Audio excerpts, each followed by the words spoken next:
క్రీస్తు ప్రభునందు ప్రేమైన ఆరోగ్యమాత బిడ్డలారా, సోమపురం గ్రామస్తులారా, ఈనాడు తల్లుకున్న మరికొన్ని సుగుణాలను ధ్యానం చేయడానికి, వైభవంగా జరుపుకోవడానికి సంసిద్ధపడుతూ ఈ 9 దినాలు దివ్యబలి పూజలను ప్రార్థనలను ఏర్పాటు చేసుకున్నారు. ఈరోజు ప్రత్యేకంగా ఆ తల్లి ఆరోగ్యమాతగా కొలుస్తున్న మనము మన జీవితాలకు చక్కని ఆరోగ్యాన్ని వారిని ప్రార్థన చేస్తూ ఈ పూజలు కూడా యోగ్యంగా నెరవేర్చడానికి మన తలంపుల ద్వారా, క్రియల ద్వారా, మాటల ద్వారా చేసిన ప్రతి పాపాలను మీరు తీర్చుకొని మరణించమని ఆ దేవాది దేవుని వేడుకుందాం. సర్వశక్తి సర్వేశ్వరుడి శాంతను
మా బలహీనతలు ఎందు మా భద్రతను కలిగించి కాపాడము.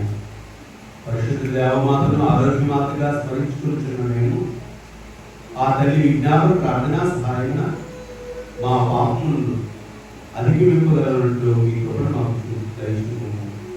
మీ తోడు పవిత్రాత్మతో సదా యుగములో జీవించి పాలించి మా ప్రభువును మీ కుమారుడైన యేసుక్రీస్తు ద్వారా ఈ మనం క్రీస్తు శరీరం ప్రతి వ్యక్తియు దానిలో ఒక భాగమే. మొదటి పట్టణము చిన్నప్ప కొరింథీయులకు రాసిన మొదటి లేఖ 12వ అధ్యాయము 12వ వచనం నుంచి 14 మరియు 27వ వచనం నుంచి 31వ వచనం వరకు. మొదటి పట్టణము చిన్నప్ప కొరింథీయులకు రాసిన మొదటి లేఖ 12వ అధ్యాయము 12వ వచనం నుంచి 14 మరియు 27 నుంచి 31 వచనములు. క్రీస్తు పెక్కు అవయవ గల ఒకే శరీరం వంటి వాడు.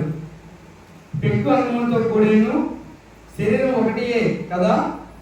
అట్లే యూదులమైనను అన్యులమైనను బానిసలమైనను స్వతంత్రమైన మనము అందరూ ఒకే ఆత్మయందు ఒకే శరీరంలోకి బాప్తిస్మం పొందేదని అందరము ఒకే ఆత్మను గ్రోలిన వారమైతమి.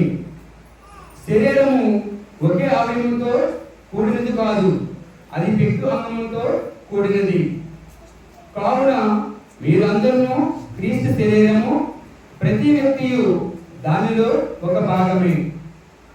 దేవుడు స్త్రీ సభలో మొదట కొందరిని అపోస్తలుగాను, పిమ్మట కొందరిని ప్రవక్తలుగాను, తదుపరి బోధకులుగాను, ఆ పైన కొందరిని అద్భుతం చేయవారిని గాను, తరువాత కొందరిని స్వస్థత కూర్చు శక్తి గల వారిని గాను, కొందరిని ఉపకారం చేయవారిని గాను, కొందరిని పరిపాలకులుగాను, కొందరిని ఈ విధములుగాను, భాషల మాట్లాడగాను నియమించెను.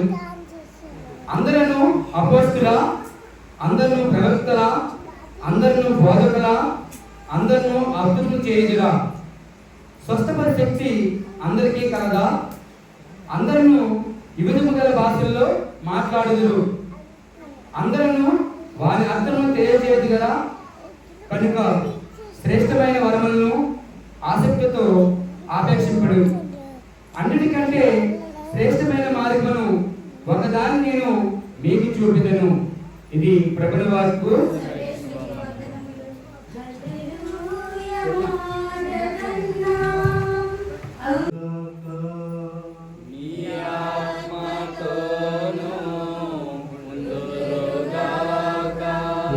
యోహాను గారు రాసిన పవిత్ర సువిశేషములోని భాగము.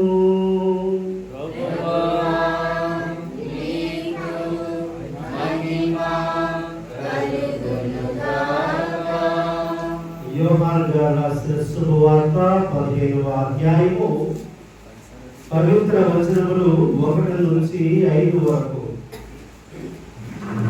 నేను నిజమైన ద్రాక్షావళిని, నా తండ్రి వ్యవసాయకుడు. నా యందు ఫలింపని ప్రతి రెమ్మను ఆయన తీసివేయును. ఫలించు ప్రతి రెమ్మను అధికముగా ఫలించుటకై ఆయన దానిని కత్తిరించి సరిచేయును. నేను మీతో చెప్పిన మాటల వలన మీరు ఇప్పుడు శుద్ధులైతిరి. నేను మీ యందు ఉందును, మీరు నా యందు ఉండుడు. ద్రాక్షావళి యందు ఉండని రెమ్మ దాని అంతటా అది ఫలింపజాలదు. అట్లే మీరును నా యందు ఉండనచో ఫలింపజాలరు. నేను ద్రాక్షావళిని, మీరు రెమ్మలు. ఎవడు నా యందు ఉండునో, నేను ఎవరి యందు ఉందునో అతడు అధికముగా ఫలించును. ఏరైనా నేను లేక మీరు ఏమీ చేయజాలరు. ఇది క్రీస్తుని సువిశేషము.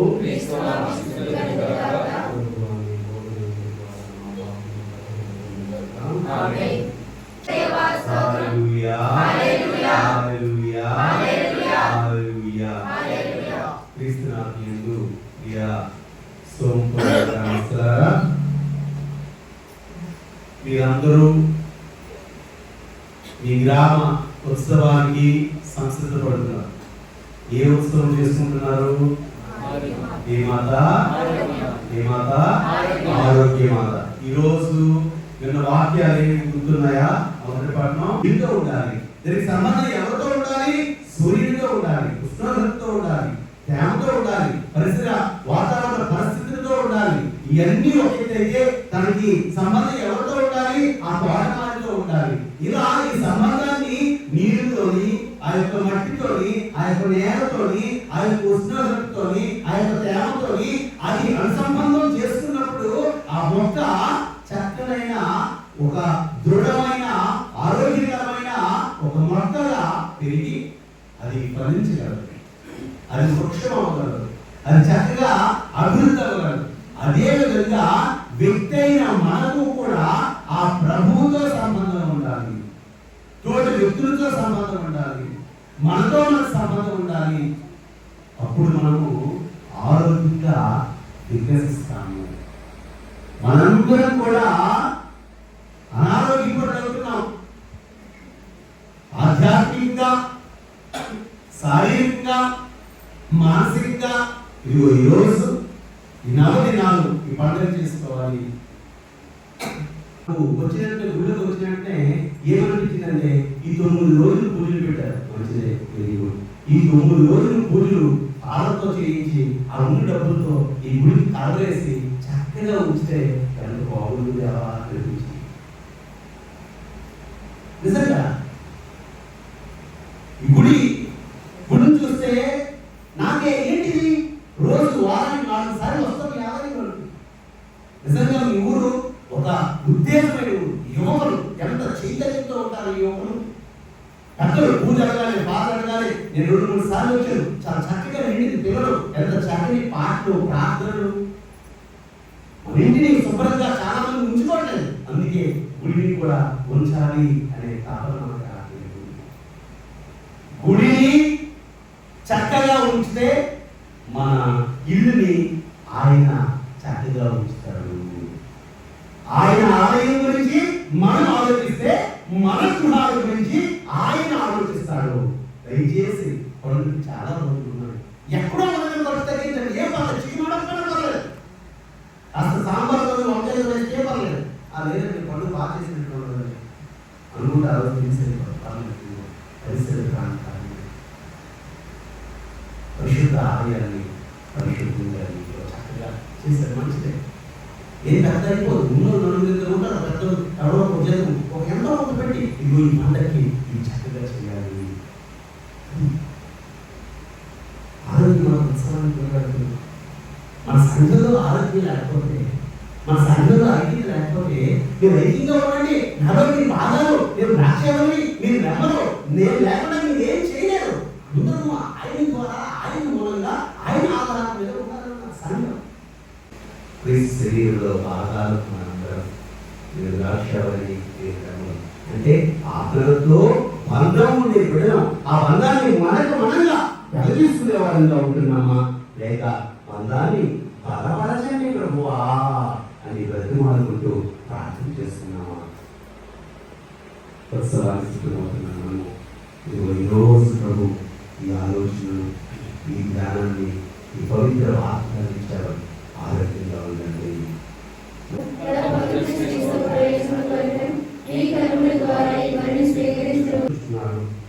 మేము అర్పించి అర్పణను మమ్మల్ని ఈ కొరకు పాత్రలు చేయను కాక, మేము నీకు ఇచ్చే కానుకగాను సమర్పించుకున్నట్లు ఉపకరించును కాక, మా ప్రభువైన క్రీస్తు ద్వారా ఈ మనవి చేయించున్నాము.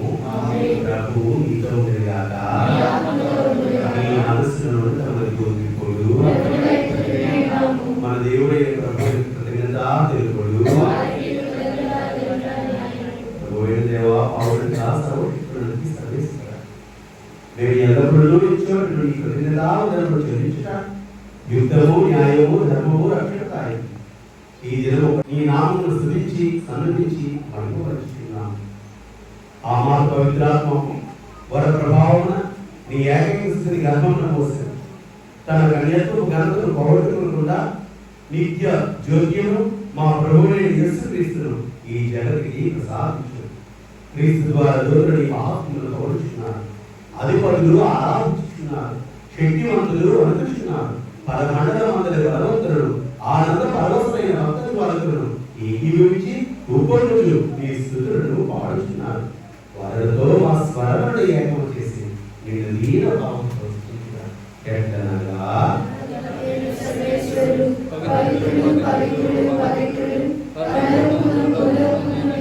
సర్వపవిత్రుడు వడియు నీవే. కనుక నీ పవిత్రాత్మ ద్వారా ఈ పాత్రలను పరిశుద్ధపరచ ప్రతిమానుకుంటున్నాము. ఈ విధమున మా కొరకు మా ప్రభువైన యేసుక్రీస్తు శరీర రక్తములు పొందుగాక. అతడు శిలువ శ్రమను తనను తాను పూర్తిగా అప్పగించుకున్నప్పుడు అప్పుడు ముందుకొని మీ కృతజ్ఞతావందనములు చెప్పి గురించి శిష్యులకు చూపెట్టాను. మీరు అందరూ దీన్ని తీసుకొని ఎవరైనా ఇది కొరకు అప్పగింపబడిన నా శరీరం.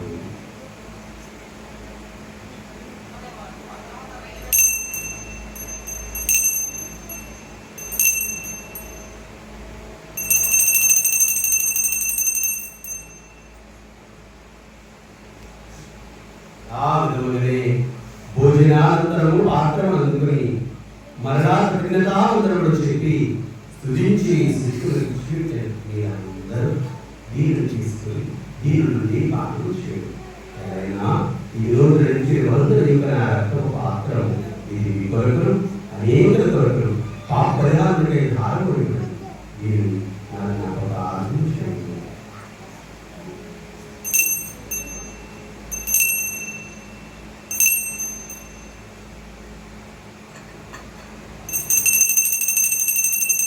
ఈ విశ్వాస రహస్యము మరలా వచ్చే వరకు వేచి ఉండుము. కనుక తండ్రి మీ దివ్య కుమారుడిని సమర్పిస్తున్నాను. మీ సముఖం నుంచి మీకు పరిచయం చేయడం మోముపాత్రుడిగా చేసినందుకు మీకు వందనములు తెలుపుతున్నాను. క్రీస్తు శరీర రక్తములను పాలివారకము పవిత్రాత్మ ద్వారా ఐక్యపరచబడి బ్రతిమాలను ఉంటున్నాము. ఓ ప్రభువా, ప్రపంచమంతటా వ్యాపించి ఉన్న మీ శ్రీ సభను జ్ఞాపకం ఉంచుకునము. మా ప్రాంతీయ జగద్గురులను, మా అపోస్తలిక పాలనాధికారి అయిన పొలిమేరు జయరావు మేత్రాలను, తదితర మేత్రాలను, గురువులందరితో పాటు మమ్మను మీ ప్రేమయందు పరిపూర్ణులు చేయము. ఉత్తానుమోదమైన నమ్మికతో చనిపోయిన మా సహోదరి సహోదరులను, మీ కనికరమందు చనిపోయిన వారందరినీ జ్ఞాపకం ఉంచుకొనము. వారిని మీ దివ్య ప్రకాశంలోనికి చేర్చుకొనము.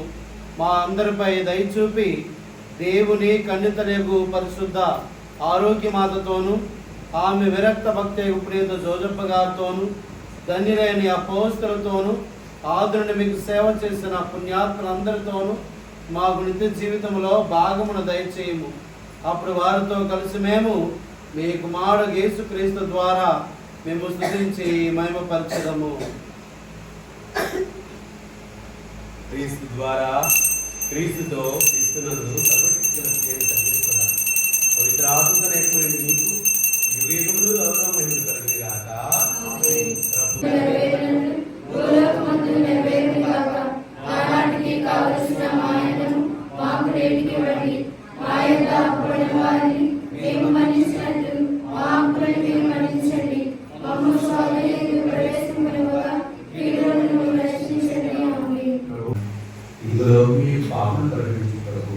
ఈ రీతిలో ఎవరి వారు ప్రభువా, మీరు